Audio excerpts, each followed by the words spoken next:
Aqui demora. Boa tarde, todo mundo. Continuamos com nosso ciclo de seminários em doenças crônicas e infecciosas, uma iniciativa do Programa de Pós-Graduação da Biologia Celular e Molecular, aqui da UFPR, com participação de diferentes instituições e universidades do Brasil e também do exterior. A gente tem tido seminaristas e apresentadores de diferentes lugares, e hoje é nosso dia para a cidade de São Paulo. Desde o Instituto Butantan, a moderadora será Rita de Cassia Ruiz, do Butantan, quem vai apresentar a nossa convidada. Mas antes de tudo, eu queria falar que temos tido muito sucesso com nossa secção de minuto, o meu minuto, onde alunos apresentam pouco da vida deles, como estão como estudante, em que momento da formação, se estão fazendo mestrado, doutorado ou graduação, e dessa maneira vamos conhecendo as pessoas que estão participando desta disciplina. Por isso, indo rapidamente à nossa secção, hoje temos 3 convidados e vamos a começar com Michele. Boa tarde a todos. Bom, eu sou formada em biomedicina pelo Centro Universitário Unibrasil aqui em Curitiba. No final da graduação, eu acabei entrando como funcionária na Universidade Federal do Paraná. Então, eu sou aluna externa aqui do programa e atualmente eu trabalho no Hospital de Clínicas. Então, eu tive contato com muitos professores da graduação e da pós, e em breve eu quero entrar logo no programa do mestrado e fazer um trabalho aqui com os pacientes aqui do Hospital de Clínicas mesmo. Eu quero agradecer ao professor Marcel por essa oportunidade de me apresentar e participar desse seminário que tem agregado muito para mim, e com certeza quando eu entrar na pós, eu vou usar muito do que eu estou aprendendo aqui com vocês. Eu agradeço a oportunidade. Obrigado, Michele, pela sua participação. Suas respostas aos questionários têm sido muito interessantes. E eu acho que, desde sua perspectiva, de antes de ingressar à pós-graduação, também era muito interessante seu depoimento. Agradeço ter se atrevido. E agora vamos a continuar com, se está na sala, Pierina. Sim. Oi, boa tarde a todo mundo. Eu sou Pierina Martínez, sou bióloga, formada na Universidade Nacional de São Agustín, no Peru, no estado de Arequipa. Atualmente estou fazendo o doutorado aqui na UFPR, no programa de Biologia Celular e Molecular. Sou orientada pela professora Liana Cal. Bom, basicamente a gente trabalha com proteínas redox. Minha pesquisa é especificamente na proteína tiesina sulfidroxidase e os efeitos que ela tem em células de músculo liso da artéria aorta. Bom, é isso, agradeço ao professor pela disciplina, está sendo muito legal para todos, e sinceramente eu sinto muito orgulho de ver quanto ha crescido essa disciplina, né, que começou há alguns anos atrás, nos seminários que a gente fazia presencialmente, e fico muito feliz realmente agora que a disciplina reúne a tantas pessoas de tantas partes, e está sendo muito bom para todos. Obrigada. Obrigado, Pierina. Sua palavra me emociona. Realmente a gente iniciou aí presencial entre vários grupos da UFPR, mas eu acho que a disciplina foi se formando apenas pela maturidade e participação dos alunos, dos pesquisadores, e era uma necessidade um pouco em tempo de pandemia. Já temos 50 pessoas, eu estou vendo que a gente está com uma sobreatividade de muitos lugares. Estamos recebendo uma certa pressão nesse momento de voltar às atividades normais, e também a disciplina, pelo menos, está mantendo uma quantia de alunos considerável. Acho que o que atrapalha um pouco é que a gente coloca em YouTube a disciplina, então o pessoal depois pode ir, conferir, e não necessariamente estar presente aqui online. Mas eu gosto quando tem uma presença massiva, porque dessa maneira a gente pode aproveitar mais o momento do seminário. E para finalizar nosso minuto, temos a Rayane. Então, boa tarde. Como o professor disse, meu nome é Rayane, eu sou bacharela em Bioquímica pela Universidade Estadual de Maringá, no Paraná. Atualmente eu faço mestrado no programa de pós-graduação em Ciências Biológicas, com ênfase em Biologia Celular e Molecular.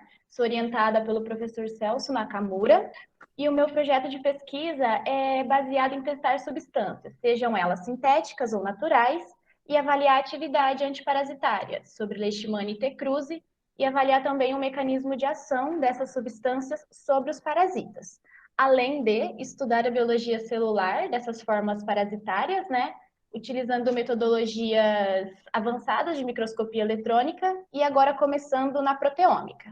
Então, eu queria dizer que eu estou gostando muito desse formato de ensino, eu tenho aproveitado bastante essas palestras multidisciplinares. Então, obrigada, professor Marcel, por todo o empenho de fazer acontecer essa disciplina. Obrigada.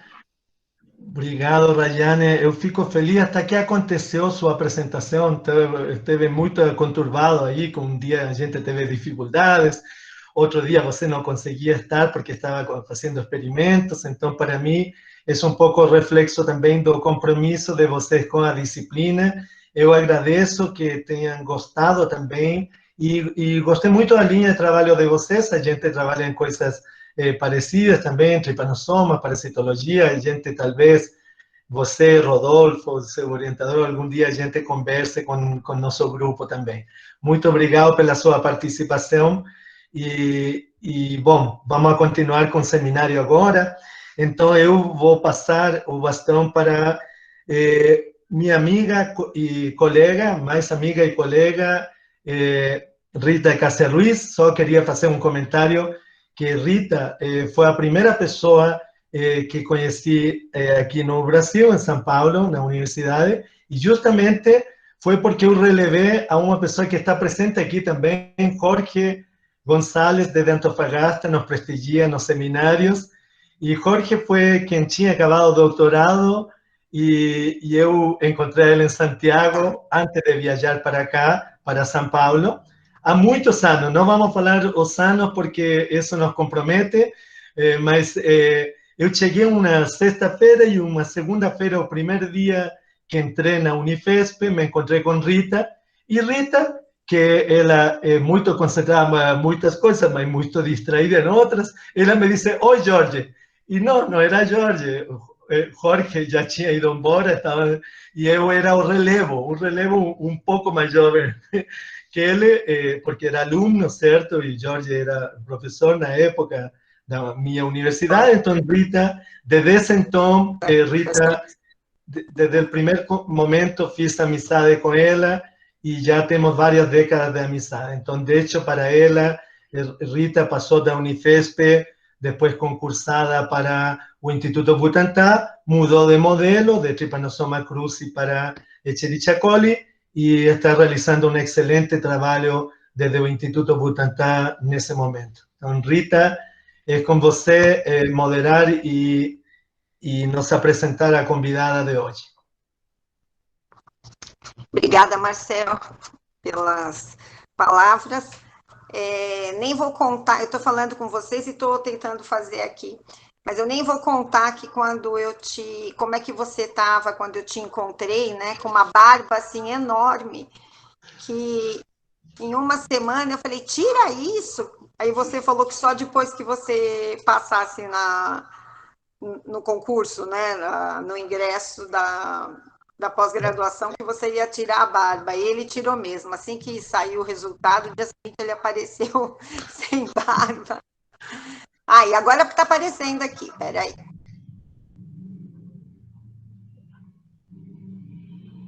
Partilhar.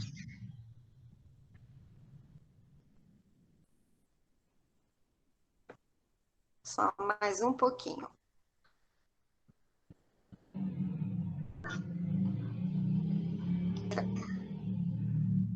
Tá. Estão vendo? Ainda não. Ainda não. Não? Então, peraí, que deve estar carregando. A gente dá mais uma possibilidade de você, 3 minutos, senão já está preparando-se Isadora aí. Rita. Tá indo. Tá virando. Eu acho que já vai. Aí, foi, né? Só que é o anterior. Sim. Isso. Vamos com fé que eu chego lá, peraí. Não é possível que todos os computadores aqui estão bloqueando a apresentação. Não, deixa eu... Rita, depois tira o microfone na hora que a Vou Ângela... tirar. Tá. Pera. Tudo. Tirei o som. Aí. Espera que já vai voltar para vocês, porque para mim já está aparecendo. Pronto. Oi. Tá. Certo? Ótimo. Certo. Certo. Né? Tá. Isso. Bom, então agora é com bastante prazer que eu apresento, que eu trouxe a Ângela.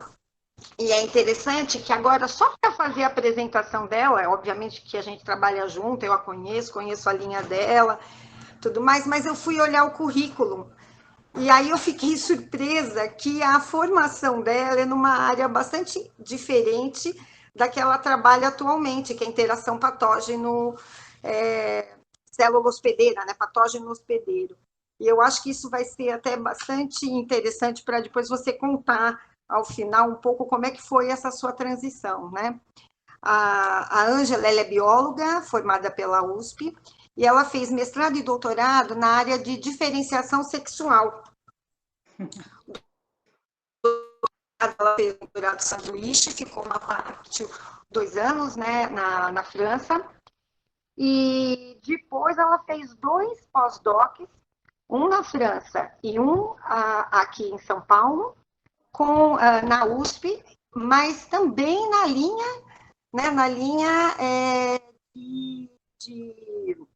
ela ficou no laboratório de biologia celular e molecular do Instituto de Pesquisa Agronômico, né, na França, e aqui ela fez 2 pós-docs, um na França e o aqui em São Paulo, com regulação de transcrição do gene CYP17 humano, né?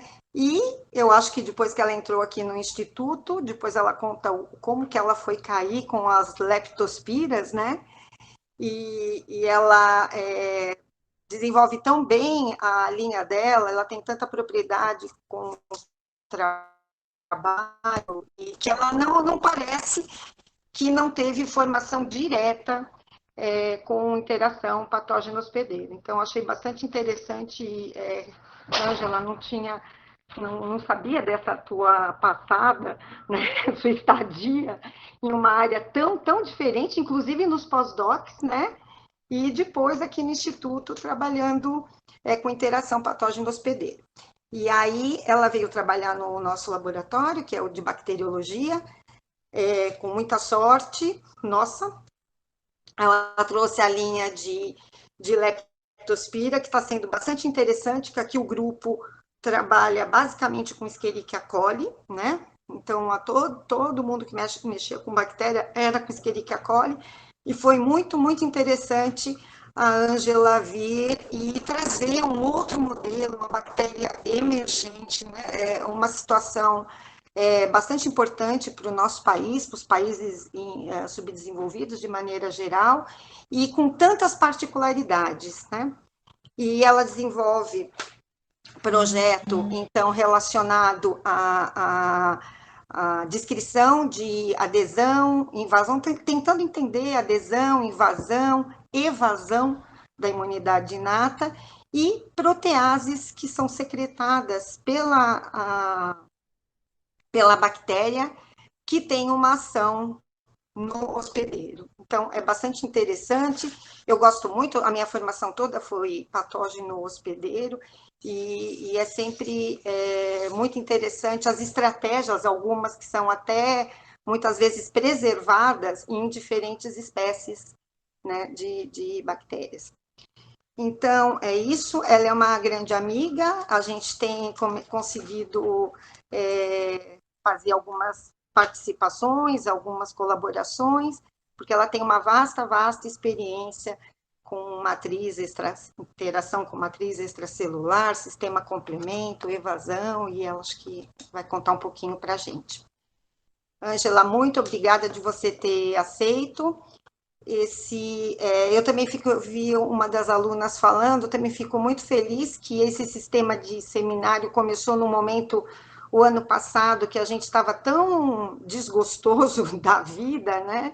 Todo mundo nas suas casas, tentando fazer alguma coisa, mas com bastante dificuldade.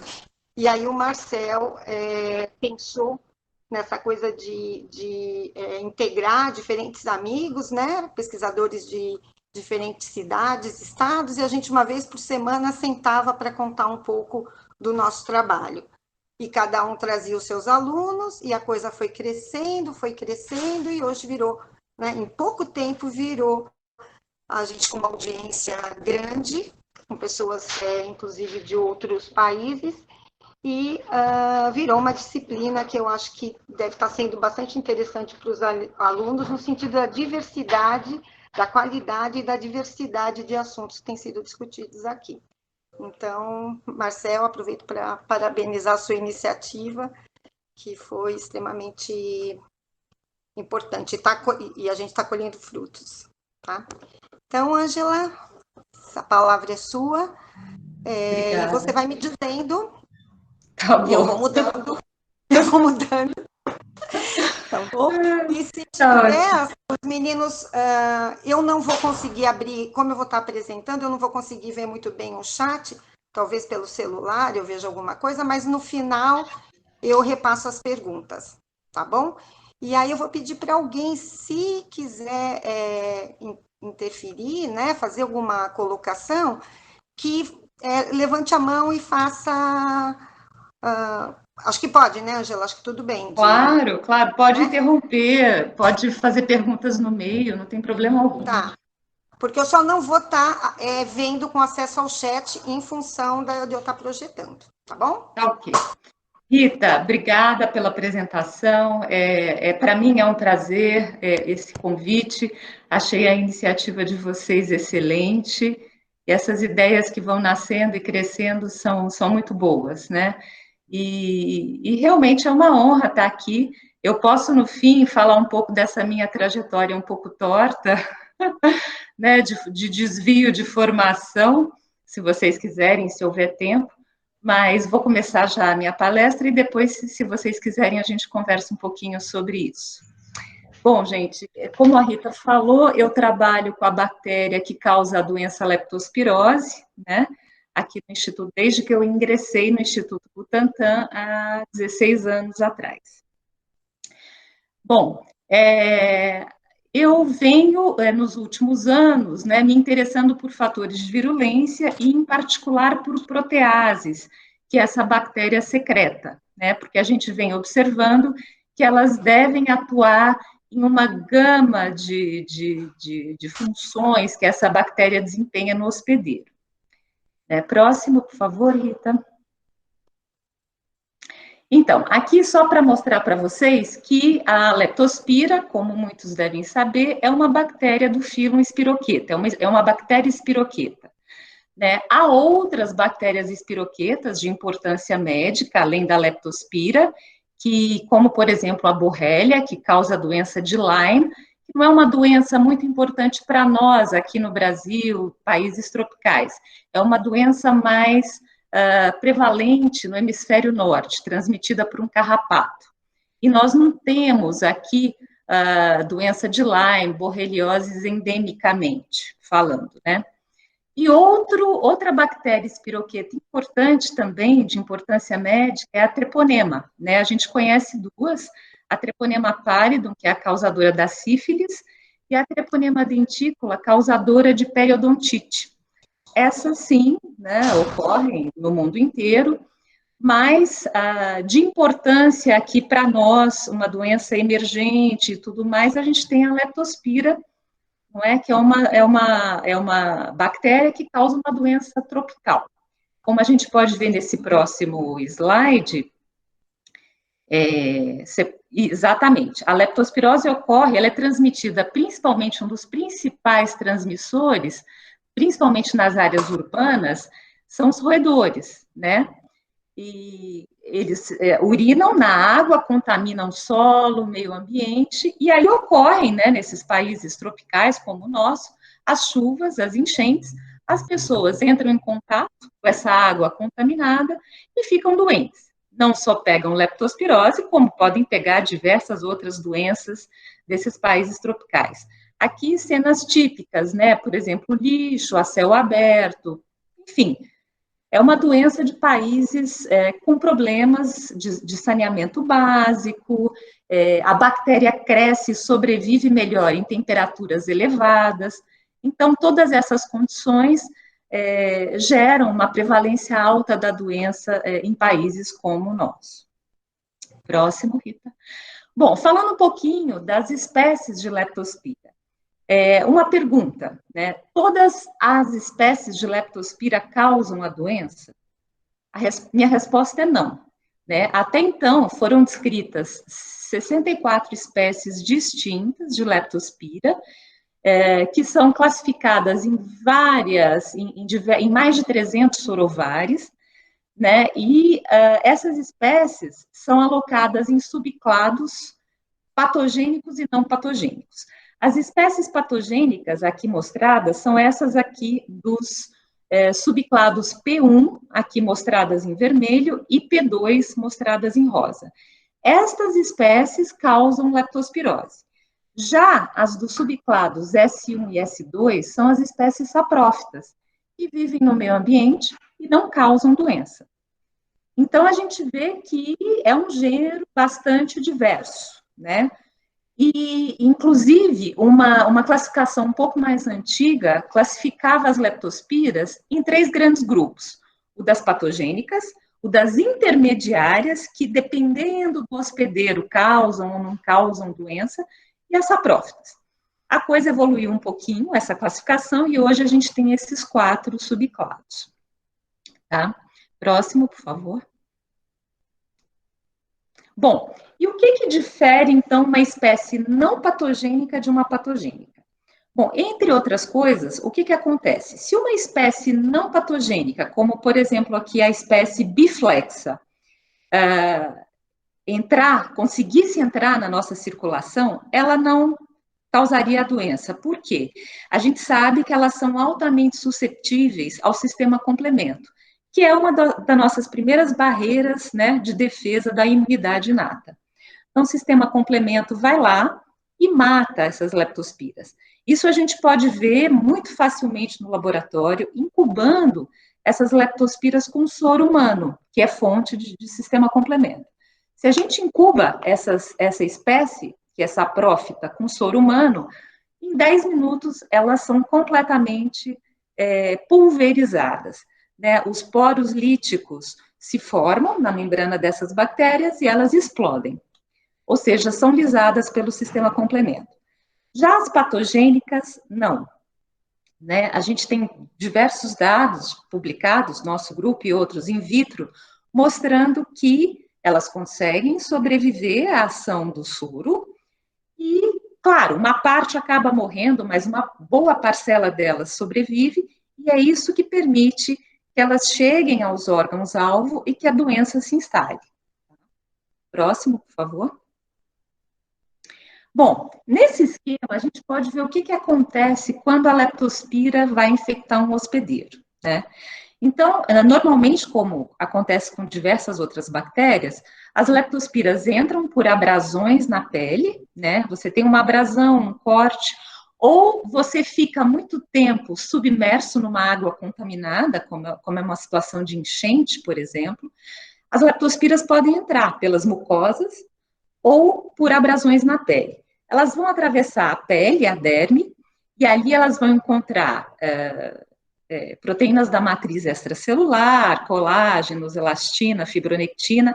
Elas têm uma capacidade, proteínas de membrana, que vão aderir a esses componentes, e daí elas vão atravessar a barreira endotelial, tá? E cair na circulação. Bom, esse endotélio ativado vai produzir citocinas e peptídeos antimicrobianos, né, para tentar combater essa bactéria.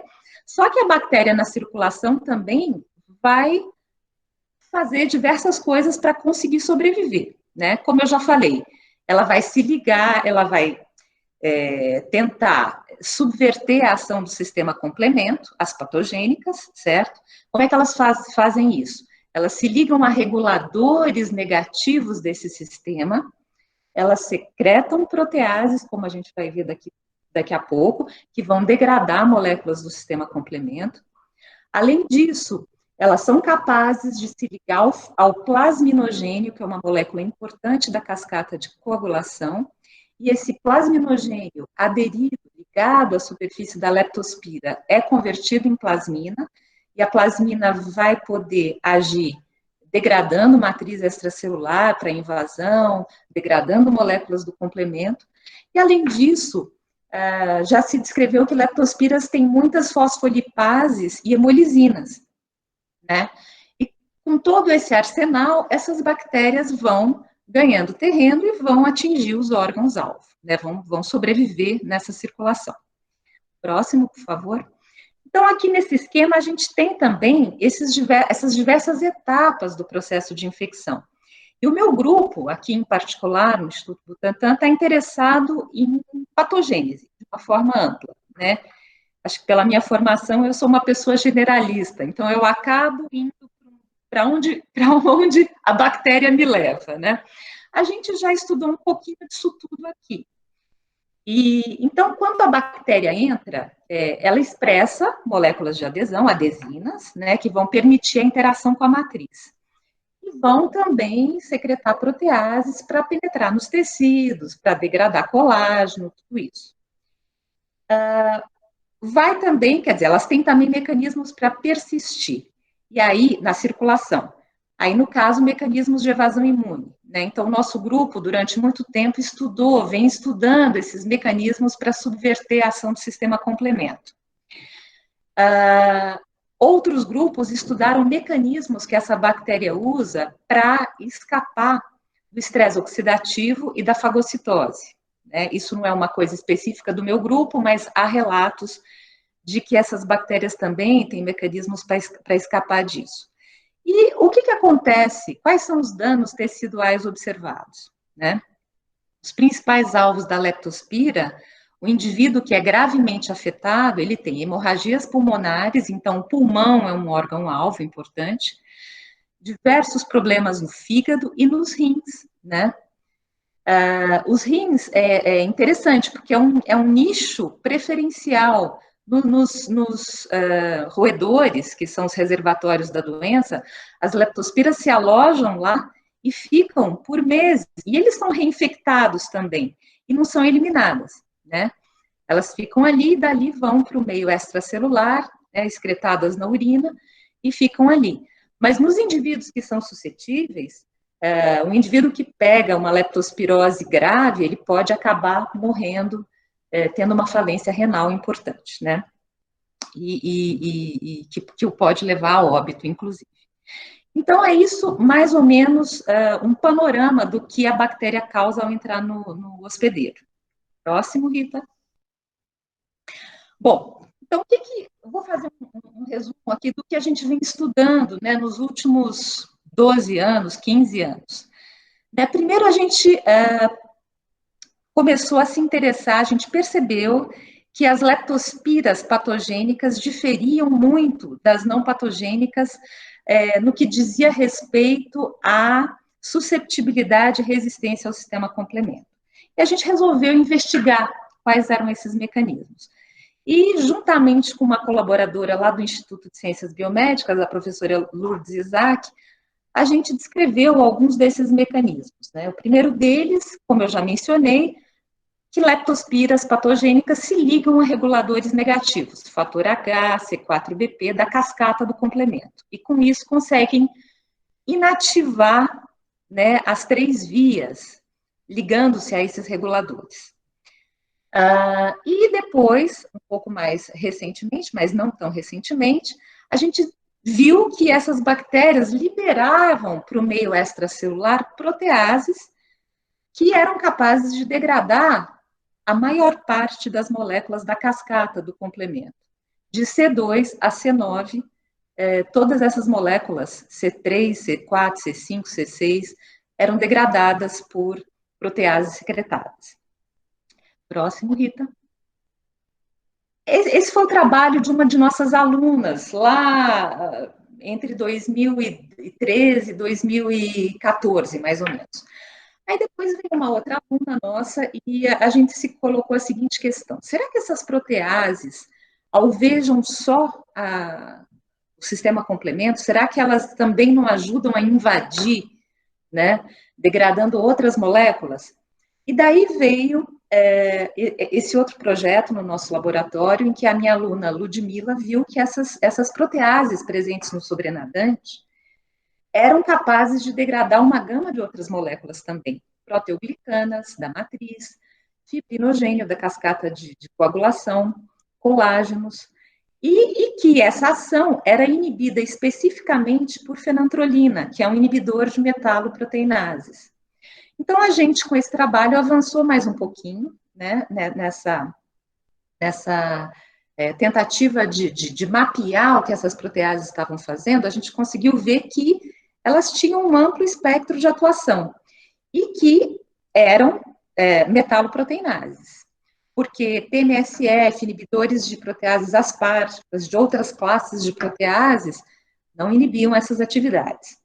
Então, a gente conseguiu cercar um pouquinho mais a natureza das proteases envolvidas nesses processos, né? Próximo, por favor. E daí, nesse mesmo trabalho, a gente resolveu fazer um exoproteoma, né? Pegando duas cepas, uma saprófita, que aqui está representada como PATOC, e uma patogênica, LPF, para tentar ver que proteases nesse sobrenadante de cultura secretadas estariam presentes exclusivamente na cepa patogênica, que seriam as nossas candidatas, né? A gente queria conhecer quais seriam essas proteases, essas metaloproteases. Então, fizemos esses dois exoproteomas, né, para comparar e tentar identificar que metaloproteases estariam presentes exclusivamente na cepa patogênica. E nos saltou aos olhos, foram poucas, tá, as metaloproteases identificadas, mas uma delas nos chamou a atenção, e é essa primeira aqui dessa tabela, essa proteína com domínio papalizina. Uma metalopeptidase com um score alto, né, as análises básicas de bioinformática mostravam que ela devia realmente ser secretada para o meio extracelular, contrariamente a essas outras aqui, que não davam um score de secreção tão elevado. Próximo, Rita. E a gente achou essa proteína interessante, essa protease interessante. Você pode passar a próxima, Rita, por favor?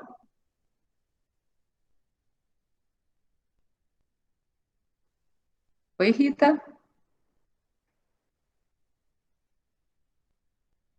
Mais uma, Angela? Isso, mais uma, por favor. Ah, mais uma. Aí, essa? Pode passar, é o próximo slide. Essa? Opa, a tela sumiu. Ué? A apresentação sumiu. Como assim? Apresenta de novo, Rita, não saiu da apresentação. Ué? Peraí. Deixa eu desligar.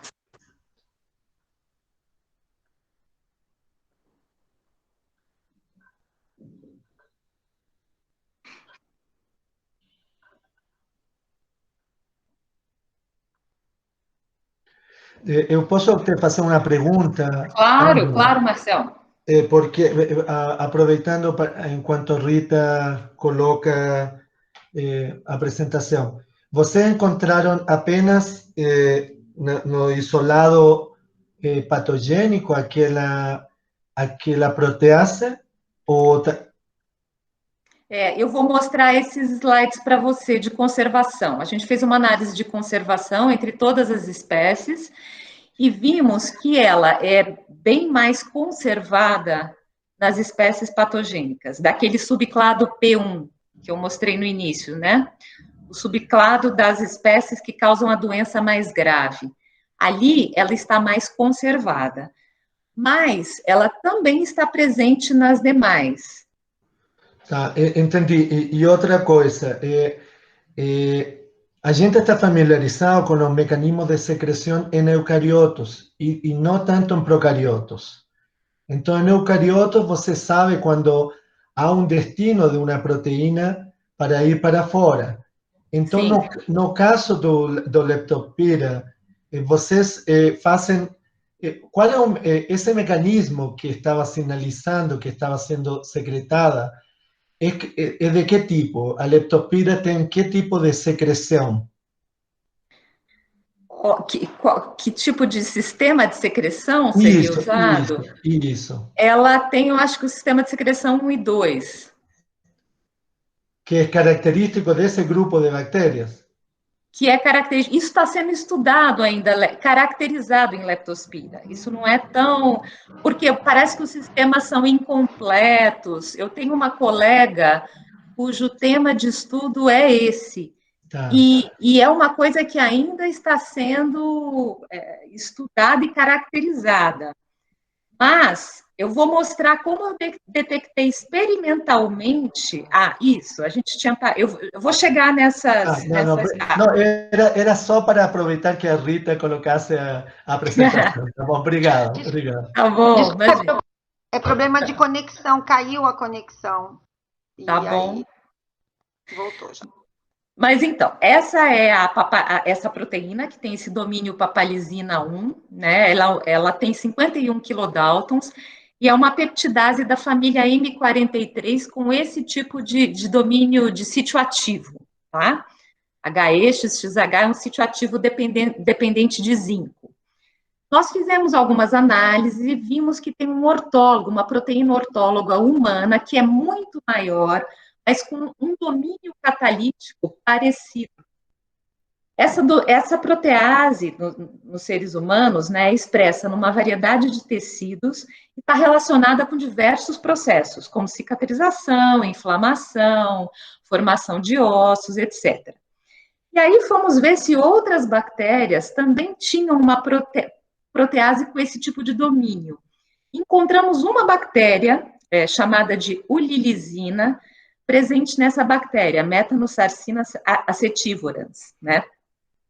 E são espanhóis que trabalham, todos os trabalhos com essa protease é de um grupo catalão na Espanha, mostrando que essa ulilisina, assim como a papalizina, como a gente vai ver, é uma protease de amplo espectro que degrada extracelular, substratos do plasma, etc. A partir dessas análises preliminares, a gente achou que valeria a pena investir, que essa protease em leptospira poderia ter uma função ampla, envolvida com evasão, com invasão, etc. Daí, próximo, Rita. Próximo slide. Será que a Rita está me ouvindo? Estou te ouvindo, só não está indo. Peraí. Você quer que eu vá aí, Rita? A gente troca de lugar? O problema é que não está. Agora acho que vai. Tá bom. Vamos ver. Também poderia. Foi.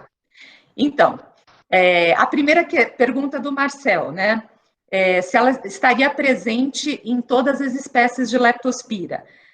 Aqui a gente pode ver que nas bactérias do subclado P1, que causam doença grave, ela é bastante conservada, apresenta de 70% a 90% de conservação de sequência, e nas demais, aqui, dos outros subclados, ela é menos conservada. Não sabemos ainda se ela é funcional ou não nessas outras, mas ela está presente e é menos conservada. Tá? Próximo. Bom, aí nós fomos confirmar isso experimentalmente, né? Nós produzimos essa proteína na forma recombinante, em E. coli, produzimos anticorpo em coelho contra a proteína, como ferramenta de análise, e aí pegamos os sobrenadantes de cultura dessas espécies aqui, de 6 espécies distintas de leptospiras, espécies patogênicas virulentas, patogênicas atenuadas, em azul claro, ou saprófitas. E colocamos a proteína recombinante nas últimas canaletas. E o anticorpo produzido contra a proteína recombinante de Copenhague, do Sorovar Copenhague, foi capaz de reconhecer a proteína no sobrenadante nativa, portanto, a secretada nativa de todas essas espécies. Ou seja, é uma proteína, uma protease relativamente abundante e presente, reconhecida, pelo menos, não é? Pelo anticorpo produzido contra a recombinante. Então, a gente confirmou experimentalmente que é uma protease secretada para o meio extracelular. Próximo.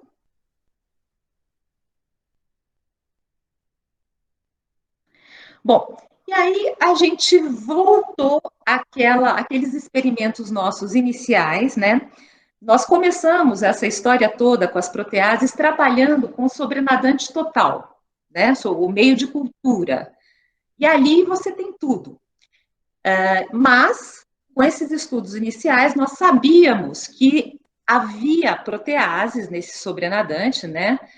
E agora que a gente tem a protease candidata, resolvemos ir para os nossos ensaios de clivagem para verificar se essa protease é uma das moléculas secretadas por leptospira, degradando moléculas do hospedeiro.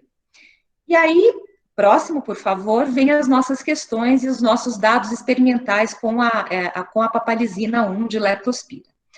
Primeiro, a gente foi ver se essa protease degradava proteoglicanas, né?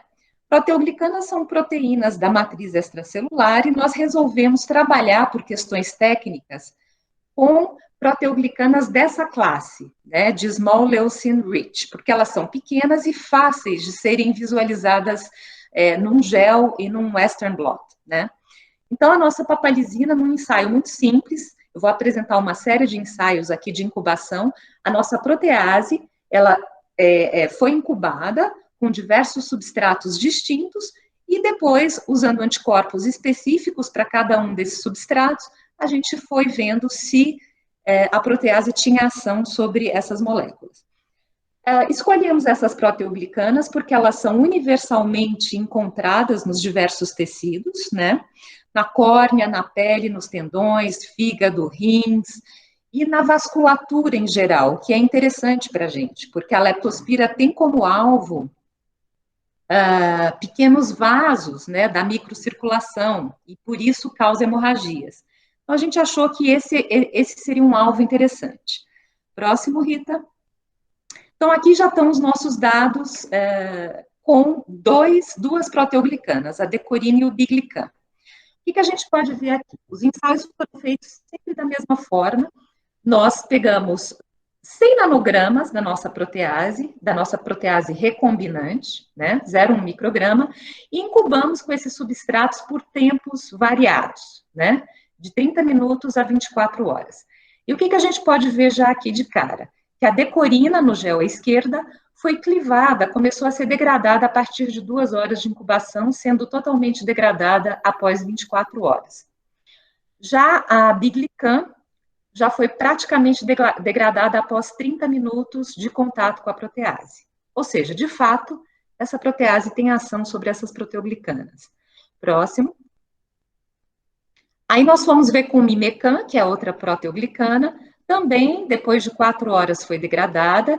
Aqui a gente fez um ensaio de dose, testando diferentes doses da papalizina, né? E nós vimos que 100 nanogramas, de fato, é a quantidade mínima necessária dos nossos ensaios in vitro para que a molécula seja degradada. E aqui a gente incluiu também um ensaio de inibição da protease. Quando ela foi pré-incubada com fenantrolina, a gente conseguiu inibir, mostrando uma certa especificidade de ação. Próxima. Lumican é uma outra proteoglicana que foi degradada, mas num tempo já mais prolongado, de 24 horas, com 100 nanogramas, e também foi inibida por fenantrolina, tá? Esses ensaios eu vou passar meio rápido, porque foram feitos todos da mesma forma. Próximo. Bom, fomos analisar também outras proteínas da matriz extracelular, né, que pudessem ser alvo da papalizina. Aí testamos também vitronectina, fibronectina e fibrinogênio, que tem um papel estrutural na matriz, O papel na homeostase, na coagulação, são moléculas universais, abundantes, importantes, né? Próximo. Aqui a gente vê que a vitronectina também é degradada depois de 2 horas, com 100 nanogramas de papalizina, e também a degradação foi inibida com fenantrolina, na última canaleta. Próximo. Aqui é um gel corado por prata e não um Western blot, mostrando que a fibronectina também, olha, foi sendo degradada com o tempo, na presença da papalizina, e a degradação aqui no último gel à direita, na última canaleta, foi especificamente inibida também pela fenantrolina. Próximo, Rita. O fibrinogênio é uma molécula da cascata de coagulação, né, composto por 3 cadeias, alfa, beta e gama. E a gente pode ver aqui que as cadeias alfa, que aparecem clarinhas aqui com 60.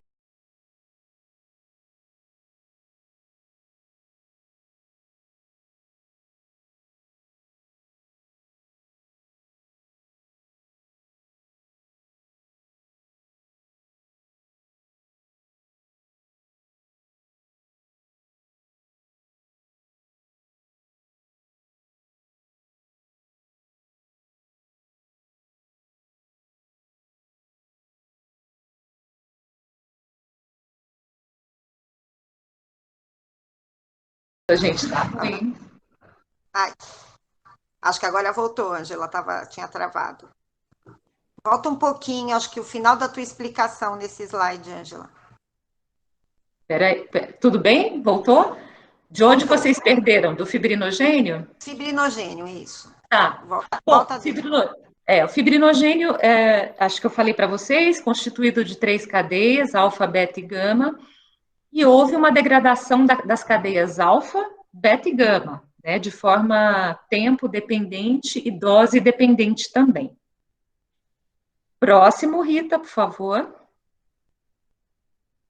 Bom, e aí, como aquele nosso primeiro trabalho já mostrava também que proteases do secretado alvejavam moléculas do complemento, aqui a gente tem uma visão da cascata do complemento, não dá tempo de eu entrar em detalhes nisso aqui agora, mas só para os alunos relembrarem que é uma cascata que pode ser ativada por 3 vias distintas, que culminam numa via terminal comum, com a formação de um poro lítico, não é? Então, o que nós fomos ver? Se a papalizina agiria sobre moléculas presentes que participam das 3 vias, né, do sistema complemento e da via terminal também, certo?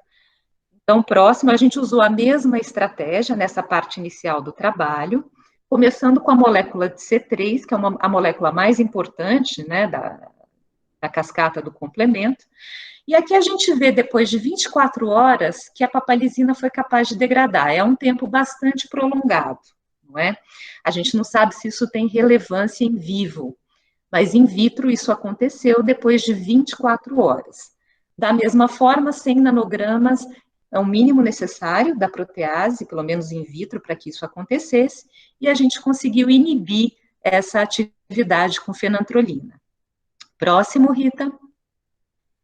Já C3b, não é, que é gerado a partir da molécula de C3, quando a via alternativa é ativada, a molécula de C3 é clivada, liberando o C3A, né, que é uma anaflatoxina, e C3b se deposita, é uma opsonina importante, ela vai se ligar de forma covalente na superfície do patógeno.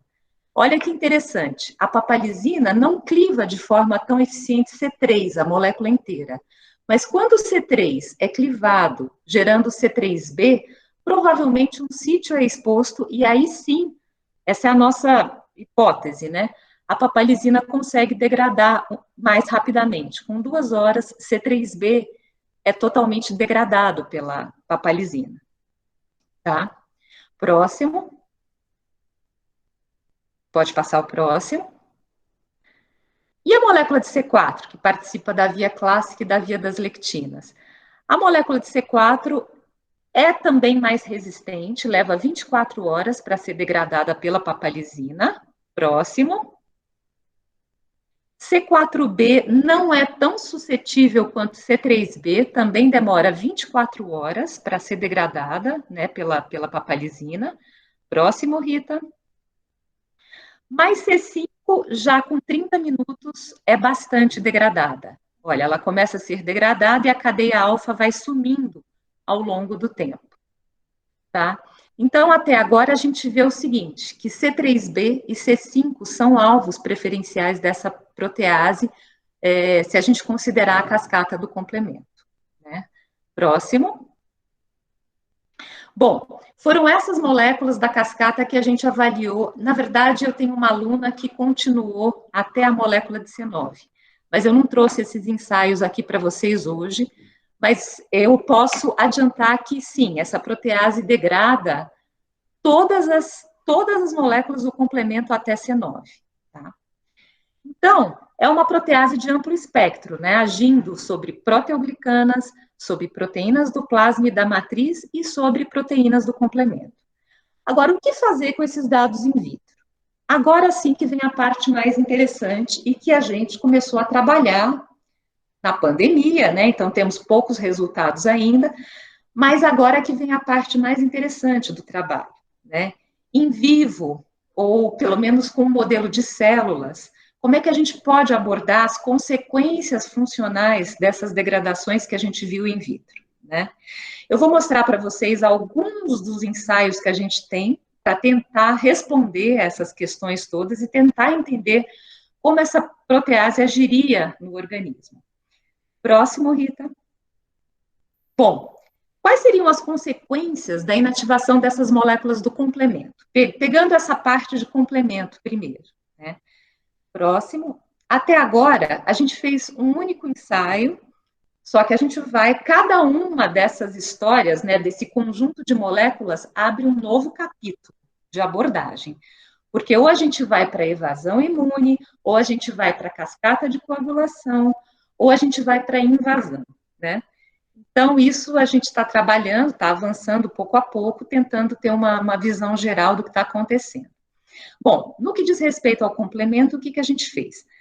Como eu falei para vocês, a espécie saprófita biflexa, ela morre em contato com o soro humano porque ela é suscetível ao complemento.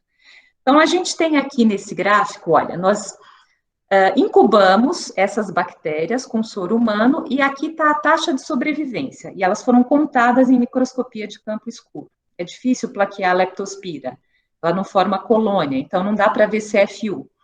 Mas a gente conta, incuba no soro e conta. O que a gente vê aqui é que na presença do soro, essas bactérias morrem. Daí, o que a gente fez? A gente resolveu incubar essas bactérias que morrem no soro, num soro pré-tratado com papalizina. Porque se a papalizina degrada as moléculas do complemento, essas bactérias deveriam sobreviver melhor, num soro pré-tratado. E, de fato, foi isso que aconteceu. A papalizina em soro pré-tratado com quantidades crescentes de papalizina, olha aqui, 1, 3 ou 5 microgramas, ela foi a leptospira, ela foi sobrevivendo nesse soro. Então, quanto mais papalizina tinha ali, inativando o complemento, melhor a sobrevivência da bactéria. E aí, com 5 microgramas, ela sobreviveu tão bem quanto sobrevive num soro inativado, em que o complemento não está ativo. Tá? Então, esse é um primeiro indício de que, de fato, no soro, essa protease pode ter uma ação, né? Enfim, e pode ajudar a bactéria a sobreviver. Só que aqui também nós precisamos fazer uma série de outros experimentos, a gente quer saber se todas as vias estão envolvidas, se são afetadas, de fato, pela papalizina, a gente precisa ainda trabalhar um pouquinho esses dados relativos ao sistema complemento. Próximo, Rita. Bom, uma outra molécula interessante, né, presente na circulação, no plasma, é o fibrinogênio, que a gente viu que foi degradado pela papalizina. Quais seriam as consequências dessa degradação do fibrinogênio, né? Próximo. Bom, aqui a gente tem uma outra cascata, que é a cascata de coagulação, né? E a gente sabe, quer dizer, que disfunções importantes na cascata de coagulação em pacientes que têm leptospirose grave, né? E essas hemorragias muitas vezes estão relacionadas à mortalidade, né? Há determinados surtos que causam, assim, uma mortalidade alta, e dependendo do sorovar infectante, a gente tem um alto índice de pacientes, de pessoas com hemorragia pulmonar e que vêm a óbito. E aí, aqui entra, então, a cascata de coagulação, né? A gente tem o fibrinogênio aqui no fim da cascata sendo convertido em fibrina por ação da trombina. E a nossa papalizina age aqui, degradando o fibrinogênio. A nossa primeira questão para começar a entrar nessa vertente, né, é o seguinte: será que o tempo de coagulação do plasma na presença da papalizina está afetado? Aí, com um colega nosso aqui do Instituto, próximo, Rita, a gente foi investigar isso, né? Foi ver o tempo de coagulação. Daí, aqui a gente tem, nessa figurinha que eu coloquei aqui embaixo, a gente tem um plasma controle e um outro controle com um ativador, né? A gente vê aqui, essa parte rosa da figurinha aqui de baixo, a gente tem como um plasma coagula normalmente, sem um ativador, depois de um certo tempo, isso varia de plasma para plasma, e com o ativador ele coagula mais rápido. E o que a gente viu aqui? Que quando a gente usa doses acima de 0,6 microgramas, 0,6 e 1,2 microgramas de papalizina nesse plasma, o plasma não coagula. Ele fica incoagulável. Isso foi feito umas tantas vezes, sempre dando esse resultado, tá? Com doses mais baixas de papalizina, ele coagula de forma mais lenta, mais coagula. Então, é bastante interessante. Daí a gente fez mais um ensaio agora, semana passada, próximo, Rita. Você pode passar, isso, obrigada. Para ver se essa papalizina no animal causaria hemorragia. Né? Então, nós pegamos também diferentes doses, né, quantidades de papalizina e inoculamos de forma subcutânea no dorso de um camundongo. Deixamos por 4 horas e depois removemos a pele para ver se essa protease estaria causando hemorragia ali no dorso do animal. De fato, a gente viu, sim, uma coisa mais ou menos dose dependente. Quando a gente trabalha com animal, não é tão assim, mas a gente viu uma diferença clara entre os controles e os animais inoculados com papalizina. Aqui, quando a gente inoculou 6 microgramas, a gente viu até uma parte muscular aqui com um certo grau de hemorragia. E nos outros animais, nós vimos alguns focos hemorrágicos. Isso aqui é bom dizer, a gente está acostumado a ver hemorragia aqui no Instituto Butantan, nesse sistema com metaloproteases de serpentes, né? É um processo muito mais importante, muito mais potente do que o que eu estou observando aqui com essa papalizina de bactéria. Mas eu não acho que seja desprezível. Claramente, nós fizemos 2 animais por grupo, a gente vê uma diferença, né? Aqui só o tampão, salina ou a papalizina inibida com fenantrolina. Deixou de causar hemorragia nos animais. Próximo, Rita. Bom, e um outro aspecto também que a gente fez uns ensaios já iniciais, é para ver a inflamação, né? Para isso a gente foi ver o efeito da papalizina usando microscopia intravital. Próximo, Rita, por favor. Utilizando o modelo do músculo cremaster, né? Nesse modelo, a gente anestesia os camundongos, expõe essa região aqui próxima ao testículo, tem um músculo aqui chamado cremaster. Quando a gente abre essa pele, tem uma microcirculação ali bem evidente. E nesse método, a gente aplica topicamente, né, o que a gente quer ver, o estímulo inflamatório, nesse caso, seria a papalizina, e vai observar o que acontece, vai haver ativação desse endotélio ali, o que acontece com o rolamento de leucócitos, enfim, foi o que nós observamos no próximo slide. Então, nós fizemos isso com 3, está muito pequeno aqui, mas nós utilizamos 3 animais por ponto, com 3 diferentes doses de papalizina. E o que a gente viu? Que, sim, o rolamento de leucócitos, depois de 10 minutos de aplicação da papalizina, e de forma dose dependente, a gente viu um aumento do rolamento de leucócitos, que foi diminuindo ao longo do tempo, depois de 30 minutos. Depois de 30 minutos, é esse slide, esse gráfico da direita, o que a gente foi observando? Agregação, né? Foi diminuindo o rolamento, mas eles foram agregando, como a gente vê aqui embaixo. E na seta preta embaixo à esquerda, a gente até vê aqui uma transmigração, uma diapedese, um leucócito aqui fora indo para o tecido. Então, com esses dados que a gente ainda precisa refinar também, tudo mais, a gente vê que também a protease induz um certo, representa um certo estímulo inflamatório, né, aqui nesse tecido. Próximo, Rita. Bom, e por último, um outro aspecto que a gente quer ver também, já começou a ver, como vocês podem ver, nada está completo, né? Mas eu achei importante trazer os diversos aspectos que a gente está investigando para mostrar, principalmente para os alunos, que a gente pode ter várias vertentes, né, de ação de uma protease e por onde a gente está indo, né? Eu faço muitas colaborações para tentar abordar esses diversos aspectos, porque eu não sou especialista em nada, mas a gente vai caminhando e colhendo dados que eu acho que são interessantes. O último aspecto, espero que seja o último, é se essa protease causa alterações citotóxicas, né? Por quê? Próximo, por favor, Rita. Porque saiu um trabalho, né, na nossa área, de um outro grupo, há 4 anos atrás, com células, né, eles trabalharam com células, 2 modelos de células endoteliais, HDLEC e HMEC, né, são células endoteliais derivadas da microcirculação, que é um modelo interessante para a leptospirose. E nesse trabalho, eles trataram, né, infectaram essas células, essas 2 linhagens endoteliais, com a bactéria inteira, tá?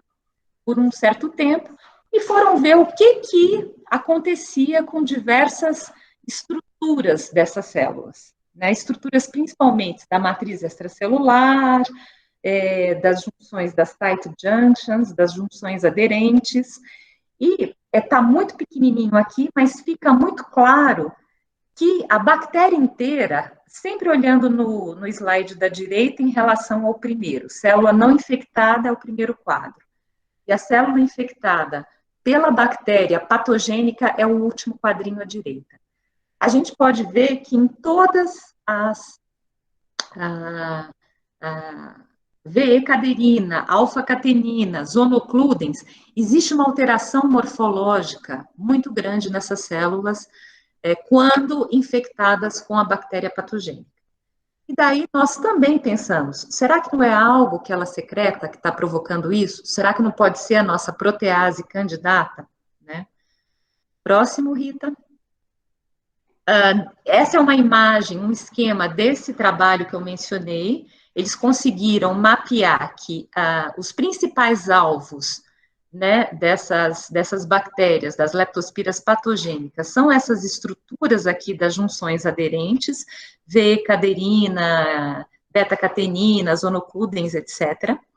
Próximo slide. E no primeiro experimento que a gente fez, nós resolvemos ver esse efeito, ainda não nas células endoteliais, mas começando por células epiteliais renais, que nós tínhamos aqui em cultura no nosso laboratório. A gente pode ver que claramente a papalizina tem um efeito citotóxico dose dependente. Aqui é o nosso controle, são células HK2, epiteliais de túbulo proximal renal. Elas são assim, né, aqui no controle em cima à esquerda, e tratadas com papalizina por 24 horas, elas vão adquirindo essa morfologia aqui embaixo à direita, tá? Então, claramente, a protease tem uma ação aí sobre essas células, né? São células derivadas dos túbulos proximais, que são justamente o sítio onde as leptospiras nos rins se alojam e causam danos, então isso parece relevante para a gente. Aqui à direita, a gente pode ver uma degradação de fibronectina secretada por essas células. A gente pegou o sobrenadante de cultura e fez um Western blot, né, e a gente pode ver que a fibronectina que elas secretam foi degradada aqui depois de 4 e 8 horas, né? Então, essa protease também está agindo aí. Bom, esse é um trabalho completamente em andamento. Eu acho que eram esses dados, próximo, Rita, que eu queria apresentar para vocês. É esse o quadro que a gente tem, né, dessa protease até agora, mas o trabalho está em andamento, a gente precisa caracterizar cada uma dessas atividades em muito mais detalhe, de forma muito mais refinada, mas são resultados que parecem promissores. E, em colaboração com um grupo de Yale que a gente tem, eles acabaram de fazer um mutante para a gente, no gene, né, que produz essa proteína, e nos enviou, chegou a semana passada. Então, agora a gente vai inocular animais e saber se esse mutante atenua a virulência, né? Porque daí a gente tem a prova real. Já devíamos ter feito isso antes, mas é difícil, a gente não tem as ferramentas para manipular geneticamente bactéria, leptospira aqui. É um pouco mais complicado do que as outras bactérias. Mas esse colaborador nosso fez esse mutante e agora a gente vai testar em modelo de hamster, que é um modelo próprio para a doença que a gente usa. Então, eu queria terminar por aqui, próximo, agradecendo a minha equipe aqui. Essas alunas trabalharam nesse projeto. Eu queria agradecer o pessoal lá da Faculdade de Medicina Veterinária, Dr. Marcos Heinemann, que nos fornece as leptospiras e mantém a virulência dessas bactérias no laboratório dele. A doutora Lígia Rosa do IPEM, que produz para a gente a papalizina recombinante funcional, com uma técnica específica de alta pressão, que é diferente. O doutor Benedito, pelos ensaios de coagulação, né, que a gente tem feito e vai continuar. A doutora Mônica Lopes Ferreira, pelos ensaios de microscopia intravital. E as alunas que fizeram esse trabalho foram principalmente a Daniela, próximo, Rita. Acho que eu vou... Aqui, a Daniela, essa direita, próximo. E a Ludmila. E agora eu tenho um novo aluno que não está aqui, o Luan, que vai participar dos próximos ensaios em vivo com a gente. Eu queria agradecer a FAPESP e a CAPES pelo apoio financeiro e de bolsas para os alunos. E é isso, gente. Desculpa a atrapalhação, né? Agradecer a Rita, que passou os meus slides aqui, porque eu tive problemas. E espero, da próxima vez, eu vou testar esse computador antes. Obrigada. Muito obrigada. Obrigada, Ângela. Muito bom. Eu tenho que pedir desculpas, porque é super instável. A gente realmente precisa trocar todos os computadores. É o mouse que não respondia, era a conexão que caiu, né, uma das vezes, mas, enfim, espero não ter prejudicado a tua apresentação. Deixa eu dar uma olhadinha aqui, abrir o chat, para dar uma olhada nas perguntas. Aqui. O João está falando, excelente apresentação, muito obrigado. Eu gostaria de perguntar se, a partir de seus dados, poderia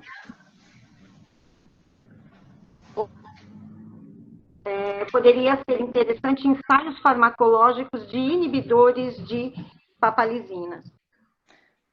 Sim, João, seria interessante, né? Como terapia, como... Eu não sei agora, é um longo caminho isso, né? Você pergunta como terapia para a doença, é isso? Isso, é isso mesmo. Como terapia para a doença. Sim, mas o que todo mundo quer mesmo é uma vacina humana contra a doença. Então, se a papalizina, por exemplo, se revelar um bom candidato vacinal, embora seja uma proteína secretada, Melhor assim para poder. então, ela não está na membrana da bactéria, ela é uma proteína secretada. Mas o mais interessante seria, e tem um projeto em andamento, que não é do meu grupo, é de testá-la como um candidato, eventual candidato vacinal, né? E eu acho que seria mais por aí. A importância de se bloquear a papalizina, né?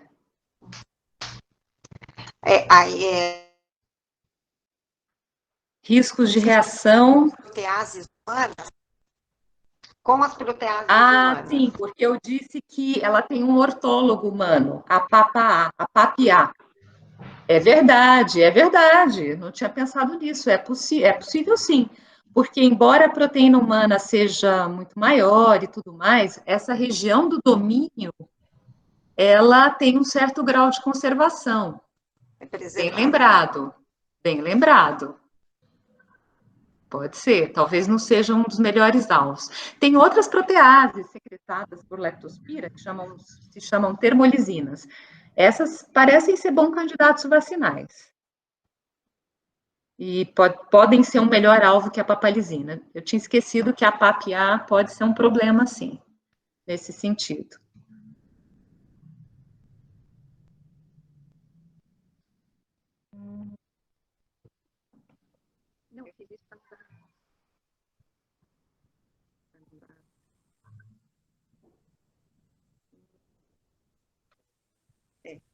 O que a gente poderia ter é uma espécie de autoimunidade, né? Eu acredito, leptospira, por exemplo, uma das características de leptospira, principalmente em cavalos, em equinos, é o uveíte. E se deve, na verdade, Oi? Está dando interferência. Peraí. Um minutinho. Rita. Um minuto. Desliga o microfone e para de apresentar. Não é uma coisa muito simples aqui, tá? Então, a uveíte é uma coisa autoimune e que acontece porque as leptospiras têm duas proteínas de membrana, LRUA e LRUB. Anticorpos contra essas proteínas reagem de forma cruzada com as proteínas do cristalino, e aí dá uveíte. Então, não sei, a gente poderia ter uma coisa parecida com a papalizina, né? A gente poderia ter uma coisa assim, é verdade.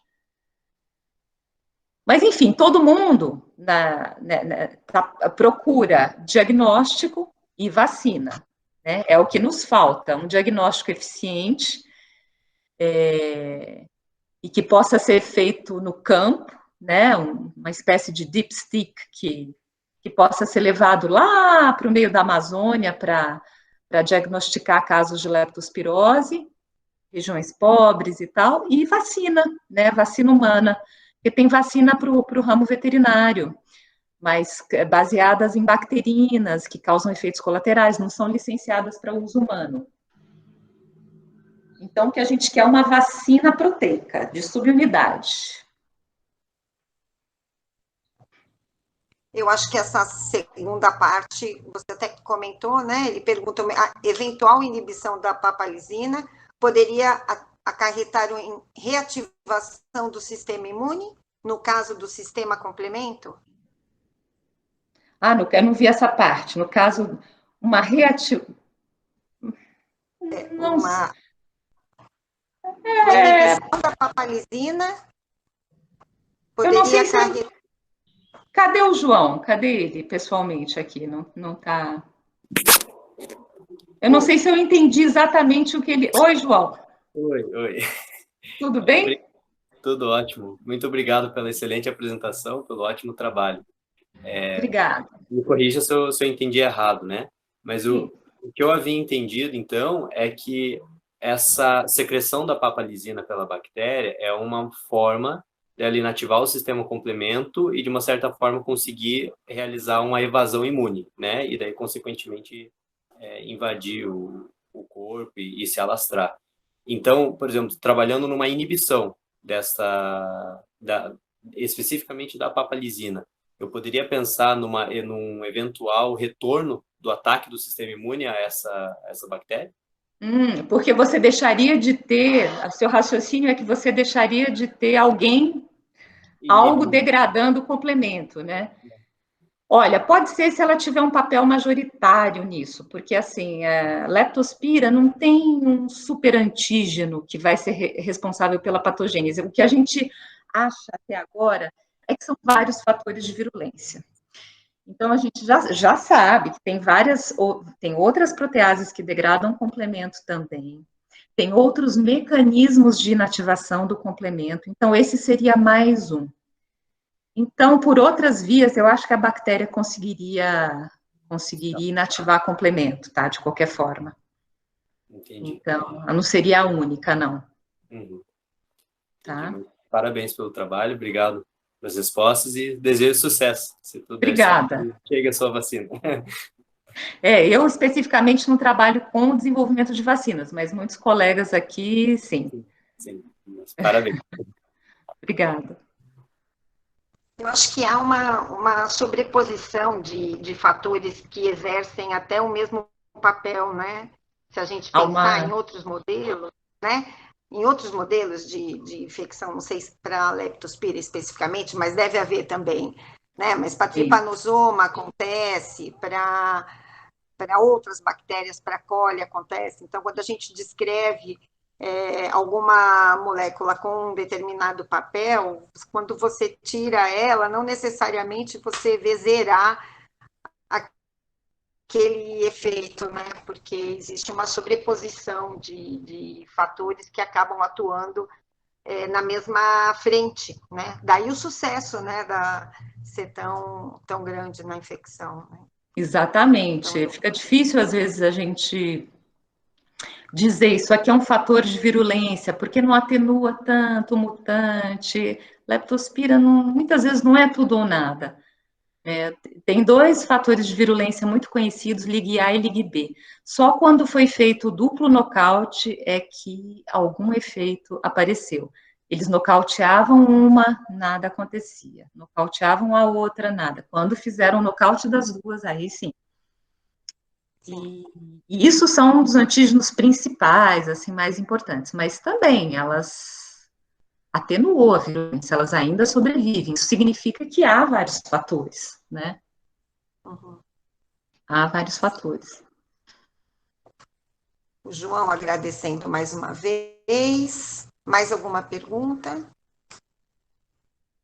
Angela, a parte do papel na coagulação está extremamente interessante, né? E promissor.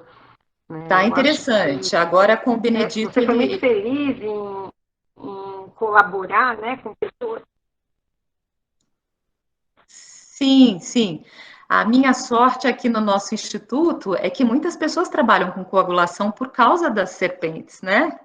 Os venenos. E aí a gente tem vários grupos aqui, da Solange, Serrano, próprio Benedito, e que são pessoas que o Luiz, né?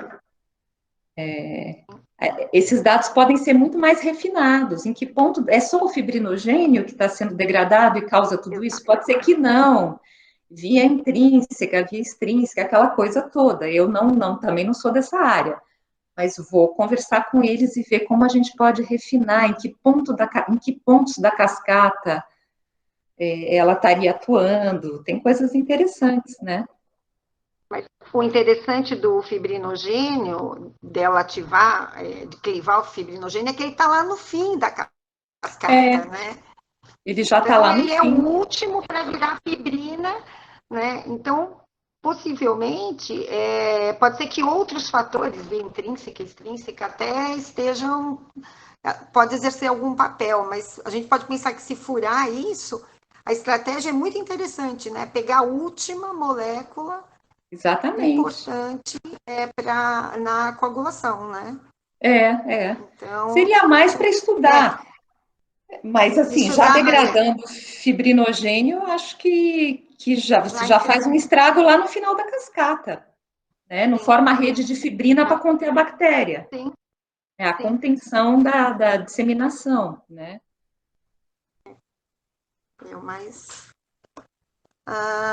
Michele, parabéns pelo trabalho. Deixa eu olhar aqui para cima se tem mais alguma pergunta. Marcel, você tem alguma pergunta relacionada ao seminário? Eu sei que você tem outras perguntas, Sim, mas na verdade, ao seminário?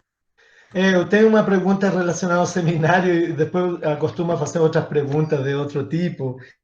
Mas é que, como o tema de complemento também eu estudo em tripanosomatídeo, estou bem familiarizado, seus dados, primeiro, assim, são fantásticos, parabéns pela apresentação.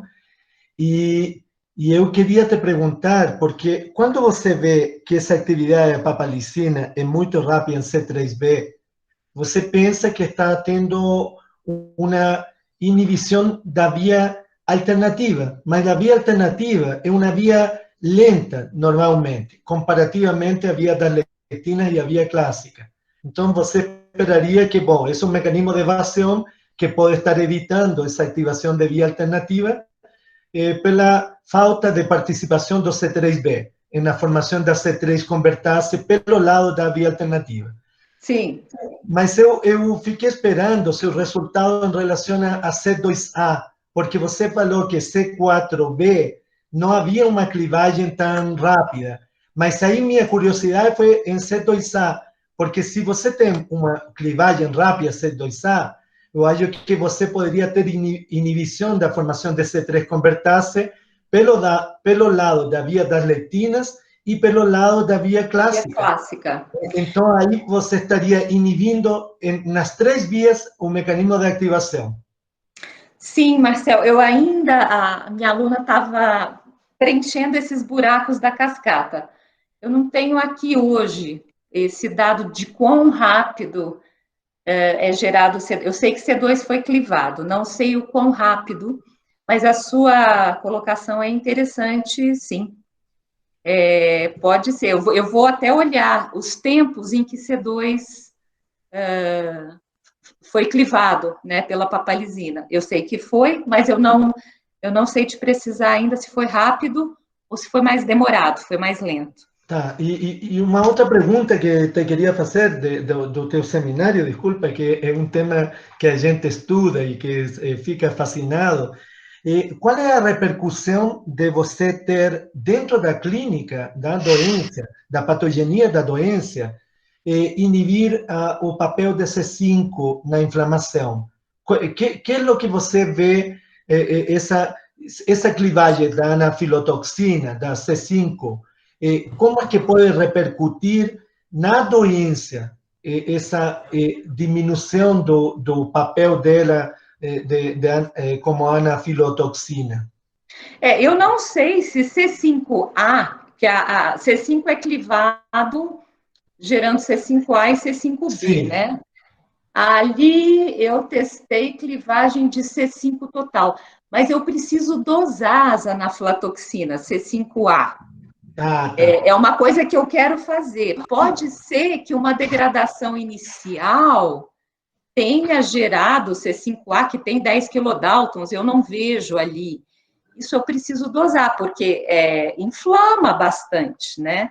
C5A deve ser gerada, assim. Tá. Só que eu não dosei e não consigo ver no gel. E depois a molécula de C5 inteira some, ela vai sumindo, né?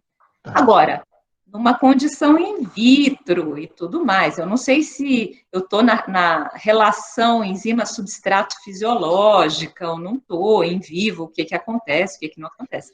É um indício, né?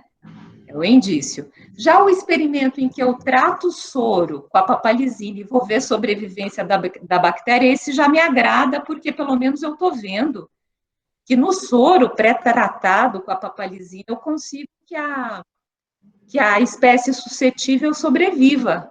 Aí eu vejo uma coisa assim, um efeito mais direto. Legal, muito Mas legal. tem coisas para ver, sim. Dosar nas aflatoxinas, que devem aumentar e tudo mais. Legal, Inflamação, né? É, legal. Parabéns, você está ótimo. obrigada. Ângela, a Gessil dá os parabéns pela apresentação e pelo seu trabalho. E a Isadora Rossi está querendo fazer uma pergunta para você. Você está aí, Isadora? Dá para abrir a Me câmera? ouvem, né? Isso. Tá. Obrigada, professora Ângela, pela apresentação, muito, muito interessante mesmo. E eu fiquei até meio assim, tentando assimilar se faria algum sentido essa minha pergunta. Eu sou aluna do professor Marcel e a gente trabalha com vesículas extracelulares. E no modelo de Trypanosoma cruzi, para os metacíclicos, pelo menos, a gente tem visto que o parasito secreta vesículas extracelulares que são capazes de inibir o sistema complemento, né? Inibir a C3 convertase. E daí, eu fiquei muito pensando, assim, se faria algum sentido vocês olharem, até porque vocês fizeram o exoproteoma e viram a papalizina secretada, e eu, nesse momento, já pensei, será que não está dando de vesícula? Porque em bactéria também é outra história, porque não tem maquinaria de exossomo, né? Então, a gente teria que pensar que a proteína estaria sendo exportada dentro de vesículas de membrana externa da bactéria. E daí eu fiquei pensando, assim, se faria algum sentido olhar para isso, se vocês já têm visto alguma coisa relacionada. Tem um trabalho que caracteriza a formação, a liberação dessas vesículas por leptospira.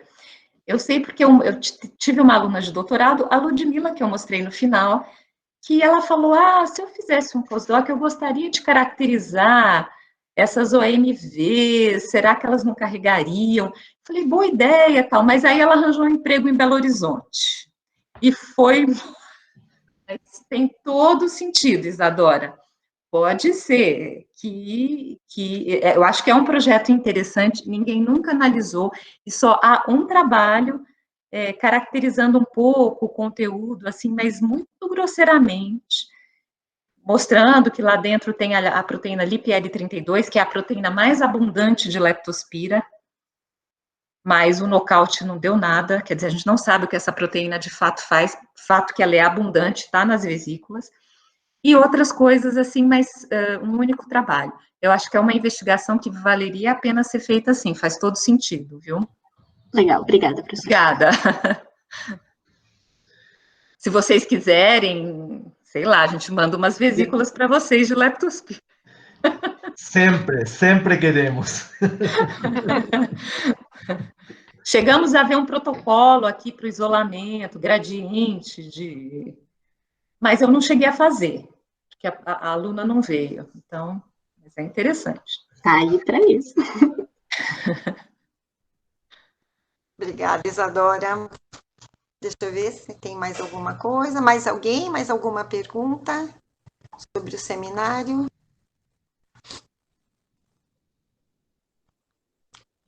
Então, Marcel, você pode... Obrigado, Rita, Ângela. Na verdade, Ângela, a gente faz sempre umas perguntas um pouco para conhecer as pessoas, os pesquisadores nessa pandemia, e isso tem sido bem interessante para alguns debates com os alunos em relação à visão científica, a visão humana dos pesquisadores, tão atacados nessa pandemia e a gente resistindo com trabalho, com qualidade, com ciência. Então, eu te queria perguntar, porque a gente teve aqui uma professora que realmente era de Santa Catarina e agora é da USP, Instituto de Química, que é Graciela Roncei, mas ela não era tão paulista, não. Ela foi do Sul e está se ambientando ainda em São Paulo. Eu morei 8 anos em São Paulo, 9 anos, e eu adoro São Paulo, por várias razões. Mas eu queria te falar, como é tua situação, teu convívio com a cidade? Como você se sente como paulista, realmente? Então, eu vou ter que te dizer que eu não sou paulista também. Mas eu vivo aqui desde 1987. Eu tenho 52 anos. Eu nasci em Goiânia, do lado perto de Brasília. E quando eu fiz 18 anos, eu falei, tchau, papai, tchau, mamãe. Aí, vim fazer faculdade, prestei vestibular aqui na USP para biologia e fiquei aqui. Fiz biologia, fiz faculdade em São Paulo. Aí gostava da área de genética, desde sempre. Antes de fazer biologia, eu falava do que eu gosto. Eu gostava da área de genética. E aí fiz meu mestrado em genética humana, distúrbios da diferenciação sexual, doutorado na mesma área, só que com genética animal, usando um modelo animal em que se podia programar os cruzamentos. Depois fiz pós-doutorado. E aí, bom, fui ficando em São Paulo, porque me casei aqui com um paulista e fiquei, fiz pós-graduação. E a minha relação com São Paulo é de amor e ódio, porque eu não posso reclamar dos paulistas, eu sempre fui muito bem aceita, eu me dei bem, é uma cidade que me acolheu, apesar do tamanho, né? Mas fiz boas relações aqui de amizade, trabalhar em São Paulo é bom, porque tem possibilidades de verba, mas é uma cidade complicada, né? É uma cidade muito agitada, a nossa vida é muito agitada. E às vezes a cidade parece hostil, certos pontos da cidade são feios, são agressivos. Então, isso é difícil. Eu adoro ir para o Rio de Janeiro, de vez em quando. Não é? Eu gosto de visitar a minha cidade natal, às vezes, porque as pessoas funcionam num outro ritmo em Goiânia. Você volta, assim, apesar de ser uma cidade grande hoje em dia, você vê que as pessoas funcionam numa outra rotação. Então, isso é bom também, né? Eu acho ótimo que as pessoas consigam se estabelecer em outros lugares que não São Paulo. Mas a minha vida foi feita aqui, eu estou plenamente adaptada, essa é a verdade, né? O meu marido também adora o Rio de Janeiro, ele fala, você não tem como trabalhar no Rio? Eu vou também, eu te acompanho. Eu falo, olha, não tenho um emprego em outro lugar, como, por exemplo, o Rio de Janeiro. Eu tenho emprego aqui, eu gosto do que eu faço, eu gosto dos meus amigos aqui, mas é essa relação que a gente tem com São Paulo, que eu acho que a maioria das pessoas tem essa relação com São Paulo. Não é? De gostar de certos aspectos e de não gostar de outros. Eu acho que carioca ficaria lisonjeado de te ouvir de que você quer morar no Rio. Eu morei em São Paulo e em Rio. E para mim não foi fácil morar no Rio. E é difícil. Talvez visitá-lo é interessante. Mas o São Paulo oferece, desde o ponto de vista profissional, outras, talvez, outras características que são interessantes. E talvez abre um pouco a cabeça no mundo acadêmico, e eu sempre resgato um pouco a parte cultural de São Paulo, porque eu acho que quando tem feriado, talvez você fugia para Rio ou para Goiânia, mas se ficar na cidade, você desfruta de São Paulo um pouco mais vazia, e pode ir às atividades culturais. Eu não sei se você tem tirado proveito, não, dessa parte cultural de São Paulo. Sim, sempre. O meu marido é músico, né? Então, nós temos sempre espetáculos de amigos enfim, e tem toda a parte cultural de São Paulo maior, né? Os grandes espetáculos e tal. É aquilo, quando dá, porque às vezes também a gente que mora aqui é engolido pelo cotidiano e não frequenta tanto. Tem pessoas que moram no interior e que vêm aos fins de semana para cá e aproveitam muito mais que nós que estamos aqui, porque a gente já está cansado. No fim de semana é a hora de ver a família, de ir ao parque com o filho, e fica, às vezes, um pouco prejudicado isso. Mas, assim, não existe só São Paulo e Rio também, a gente tem outras cidades que devem ser muito interessantes para se morar, né? Belo Horizonte, e cidades menores. Eu tive, Marcel, e quando eu fui morar na França, eu tive a oportunidade de morar em 2 cidades com características muito diferentes. Uma delas foi Paris por 1 ano. Incrível, né? Morar numa cidade como Paris é incrível. E a outra era uma cidadezinha minúscula, de 8.000 habitantes, chamada Juiz-en-Josas, pertinho de Versalhes, perto de Paris. 8.000 habitantes.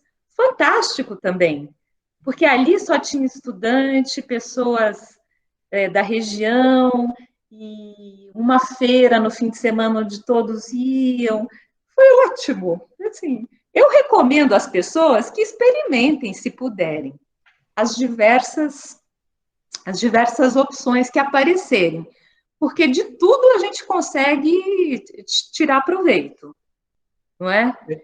É interessante a tua posição, porque a gente tem na vida acadêmica essa possibilidade, e a gente tem falado um pouco de migração para os alunos, e essa capacidade de ir de um lugar para outro, e realmente, talvez, a experiência das pessoas que foram para fora, regressaram, e que estão estabelecendo uma vida científica aqui no Brasil, é interessante, assim como aqueles que saíram do Brasil e ficaram fora também, e estão fazendo uma vida científica fora.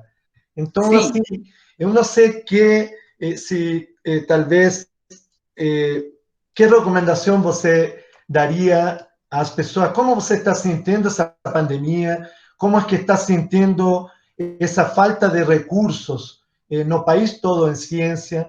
Que recomendação daria para os alunos em relação a se manter trabalhando ou estudando, acreditando em algum momento que as coisas vão mudar? Como você vê esse panorama em ciência no Brasil? Olha, eu me preocupo bastante porque eu acho que, do ponto de vista de recursos econômicos para todos os setores, inclusive o nosso acadêmico, esse aporte de recursos ele vai ser menor, né, nos próximos anos, vai demorar um pouquinho para as coisas se voltarem a um certo patamar. Mas eu recomendo que todos tenham paciência e que levem a coisa da forma mais leve e responsável que puderem, né? Da forma mais tranquila. Há muita oferta, né, online de coisas interessantes, então que eles aproveitem, sem contudo exagerar. Eu para manter a minha sanidade, eu tento manter uma rotina equilibrada, né? Então, a hora do trabalho é do trabalho, do exercício físico, eu acho importante, para mim porque é uma coisa que me libera a mente. Caminhadas de máscara, todos de máscara. Alguma atividade física, eu acho muito importante, pelo menos para mim, de forma regular, uma alimentação saudável e, enfim, aproveitem as oportunidades que aparecem à distância, é o mundo que a gente tem, né, pela frente, e mantenham as coisas, uma hora vão se restabelecer. Então, tenham um pouquinho de paciência e perseverança, né? Eu não sei como cada um está se ajeitando no seu laboratório, se em sistema de ficar em casa o tempo todo, ou se tem um certo rodízio. Aproveitem os momentos que puderem ir ao laboratório também. Programem seus experimentos para tirar o máximo de proveito, né?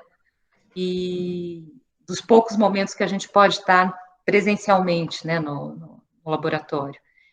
E é isso, vai passar, gente. Obrigado, Ângela, pelos seus conselhos e tudo, mas realmente os alunos ouvem e tentam ver que a coisa deve ser analisada com tranquilidade. Há momentos muito difíceis, isso aqui está cíclico, a gente não sai de nossos problemas, parece que vai voltar a retomar a vida econômica, tudo, mas a gente não para de ter mortos, de contagiados, então é uma situação que os alunos devem ouvir um pouco a reflexão dos pesquisadores, dos professores, para poder refletir que há que fazer as coisas com equilíbrio, dentro das possibilidades, ir um pouco ao laboratório, dentro desses rodízios, se não puderem ir, aproveitar o tempo para as ofertas que estão online. Realmente muito interessante tua posição, e que estou completamente de acordo, mas eu fiquei curioso, teu marido é músico, você toca música, você gosta de música? Eu toco música também, eu toco um pouquinho de flauta. De flauta? E que flauta, flauta transversal. E teu marido? Ele toca violão, ele é compositor e professor de música, violão principalmente, contrabaixo e violão. E vocês, a música é importante nessa casa, então? Muito, muito importante. Inclusive, eu tenho que fugir da minha casa, porque eu sou sugada. Se eu fico muito lá, ele me chama para ver as coisas dele, que ele está fazendo, e que é outro mundo. No fundo, isso é ótimo para mim, é terapêutico. Porque se eu ficar só pensando nos 3.000 mortos que estão morrendo diariamente, isso é muito pesado para todos nós. É verdade. Então, a gente esquece um pouco disso, ele vai me mostrar as coisas de música que ele está produzindo, fazendo, etc. Temos uma filha pequena também, então me envolvo com as lições dela, com os trabalhos dela. Com isso, eu vou te dizer, a minha vida ela é bem atribulada na pandemia. Agora, eu sei que não é a realidade de muitos jovens, né? Que ainda não estão casados, que não têm filhos. Então, estão vivendo muito mais intensamente essa situação das restrições da pandemia. Porque, veja bem, eu com a minha rotina, eu continuo dando assessoria para filho, ficando com meu marido, e cozinhando em casa, e trabalhando ao mesmo tempo. Eu falo que nas horas vagas eu tenho que trabalhar, fujo de casa, venho para cá, né, no laboratório, trabalho, porque eu preciso também ter um universo próprio, que é muito mais expandido para os alunos. Eles têm um tempo maior. Então, assim, que pensem sobre os seus projetos. É um período que dá para ler muito mais. Isso é uma dica que eu dou para eles, né? Aprofundem-se nos seus projetos para ter ideias quando voltarem efetivamente ao trabalho. Isso é uma coisa boa, é um tempo que a gente não tem, às vezes, quando está na bancada o tempo todo. Então, tem um aluno que vai qualificar, ele falou, nossa, esse tempo está sendo ótimo, cada hora ele vem com uma ideia nova, porque ele falou, estou tendo tempo de parar e de ir a fundo em determinados aspectos do meu projeto. Ele trabalha com fibrose renal na leptospirose, outro assunto que não tem a ver com esse aqui, tão diretamente com esse. Então, ele está virando um especialista em fibrose renal na leptospirose, porque está tendo tempo de ler. Então, assim, é uma pessoa que está sabendo aproveitar. Então, isso é uma coisa boa que os alunos podem fazer. E quando estiverem cansados, vão tocar música ou vão caminhar. É verdade.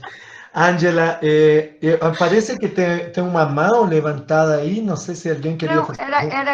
Eu que ia colocar exatamente isso sobre a Ângela, né? Que um dia recentemente eu ouvi uma coisa que eu achei bastante interessante, que a ciência imita a arte.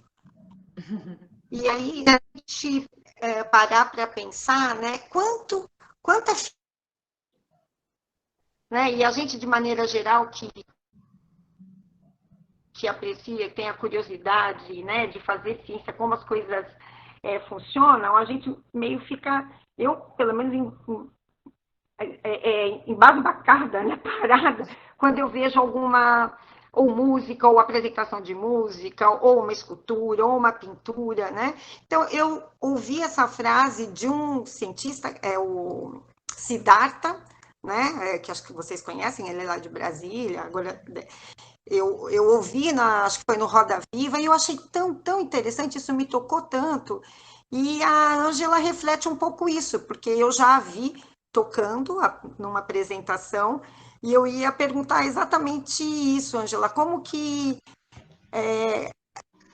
se você se afastou totalmente, ou se isso te tranquiliza, te completa em alguns momentos, né, de estresse, ou que você queira fugir um pouco da ciência. Como é que é isso para você? Não, isso é ótimo. Eu tenho tido menos tempo de estudar, porque instrumento, assim, requer estudo também para agilidade, né? Então, ando tendo menos tempo para isso já há alguns anos. Mas eu, sem compromisso, aquilo me tranquiliza. Eu pego a flauta e acompanho, meu marido está tocando alguma coisa no violão, eu leio junto com ele, isso nos tranquiliza, isso muda a frequência, não é? Acalma muito, você entra em outra frequência. A gente gosta de cantar também, então, eu já cantei, eu conheci meu marido num coral, Que então ótimo. a gente sempre continuou cantando. Bom, Ângela, foi muito bom. Rita, eu agradeço a Rita ter indicado você para vir a dar um seminário e a pandemia nos permite isso, realmente dimensionar. Eu fiquei muito fascinado pelos teus resultados. Nosso laboratório também está aberto para qualquer tipo de colaborações aí de vesículas extracelulares, caracterização, Obrigada. que é o que nós estamos fazendo muito em diferentes modelos e que a gente tem um pouco mais de expertise nos últimos anos. Mas também é super curioso porque a gente trabalha em complemento também. Então, para mim, realmente tua apresentação foi bem, eu imagino o que estava passando pela cabeça da Isadora para te fazer a pergunta, porque eu também pensei que podiam ser vesículas as que estão envolvidas e caracterizar isso. Mas mais que tudo, eu acho que mais que o valor da parte acadêmica, também o valor de suas características humanas que aqui nos está passando calma aos alunos, está passando um pouco dessa sabedoria que deve existir em um momento tão difícil com uma sociedade que a gente fica ansioso, fica frustrado por não poder resolver os problemas. Vocês no Butantan, eu na Fiocruz, a gente em lugares que se produzem vacinas, sem poder produzir as vacinas necessárias para resolver o problema do país, com toda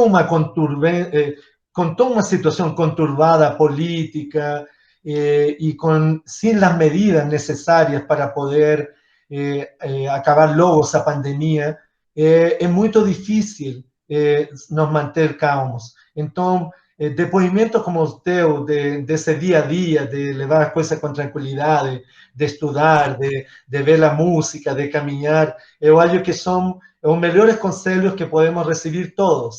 É como uma ajuda mútua.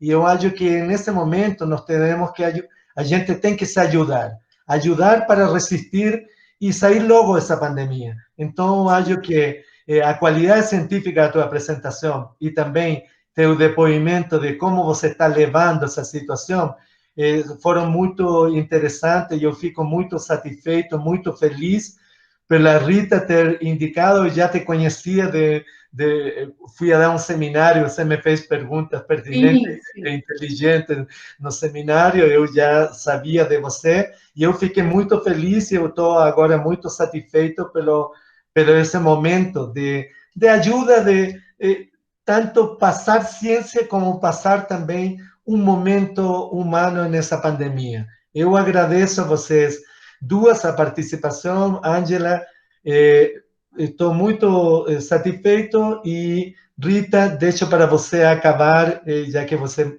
foi a moderadora, acabe ou dê um tchau final para todo mundo, se você quiserem comentar alguma outra coisa. Eu quero só comentar mais uma coisinha, Rita. Posso? Pode. Não, é que eu esqueci de falar uma coisa. Fiquem atentos às oportunidades, porque eu era geneticista e virei microbiologista, porque apareceu um concurso no Butantan, embora não fosse da área, a prova era um pouco genérica e eu consegui entrar. E mudei, estou muito feliz nessa nova área. Então, tem a ver com uma pergunta da Rita do início, né? Para vocês ficarem atentos. Não é porque vocês trabalham só com aquela coisa, a asa direita da aranha, que vocês precisam ficar a vida inteira naquilo. Não. Eu acho que tem que ficar, como é difícil, né? Os empregos estão cada vez mais concorridos e tudo mais, fiquem atentos às diversas oportunidades, porque vocês acabam se encaixando também, tá bom? Obrigada, gente, um beijo. Obrigado, Ângela. Rita? Eu acho que isso é muito pertinente que a Ângela falou, porque o que caracteriza um doutor é exatamente isso, né? É a capacidade de você se adequar, montar uma linha, estudar e seguir uma outra área, né? A gente não precisa ficar... Eu, na verdade, minha formação toda foi interação, patógeno hospedeiro, mas eu já passei por tanta coisa. Foi tripanosoma, passei por leishmania, coxiela, uma passagem muito rápida por listéria, mas aí eu engravidei, listéria para gestante é um problema, aí deixei a listéria, e caí aqui no instituto, num laboratório de bacteriologia, sendo que a minha formação tinha sido toda em parasita, né? E assim a gente vai se adaptando, né? E você mudou totalmente. Eu fui mudando de bicho, né?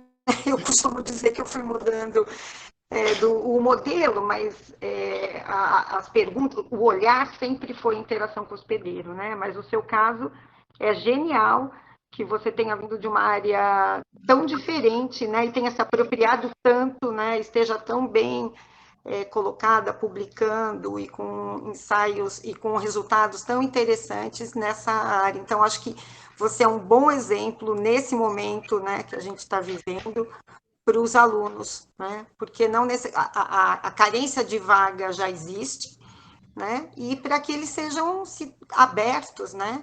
Para tentar novas oportunidades se aparecerem, né? Sempre é possível. Isso a gente só ganha com isso, né? Então, eu queria te agradecer. Eu queria te agradecer muito pela apresentação. Não me surpreendeu, porque a Ângela tem esse jeito calmo, didático e muito claro nas apresentações dela. Ela sempre fala nos meus cursos, eu gosto muito do jeito dela de apresentar.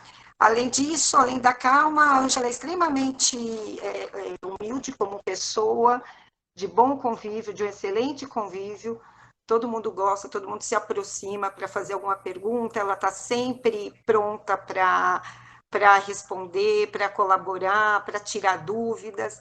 E, então, eu acho que isso é uma característica muito marcante da Ângela, e eu queria deixar isso registrado aqui. Nunca falei para ela pessoalmente, nunca falei isso, mas eu acho que até a escolha dela tem a ver com essa postura, sendo uma pessoa extremamente gentil, né, e sempre visando colaborar com todo mundo, e com muita atenção e carinho com os alunos também. Então, acho que isso eu queria deixar registrado aqui, né, para os alunos virem como um bom exemplo a se seguir, né, que a gente, exemplo para não seguir, a gente está cheio na vida, né, então a gente tem que ter essa percepção de perceber as coisas a seguir. Bom, eu acho, deixa eu ver, a Isadora colocou mais uma ótima visão, super bacanas dicas. Até semana que vem, obrigada pelo seminário. Obrigada, Isadora, especificamente, que estava se propondo a me ajudar aqui na apresentação. E eu acho que, se não tem mais nenhuma pergunta, eu agradeço essa oportunidade, espero que continue, né, que a gente continue com essa disciplina. Então, continuaremos a próxima terça. Eu agradeço, Rita, Ângela, acho que chegou o momento de dar o tchau.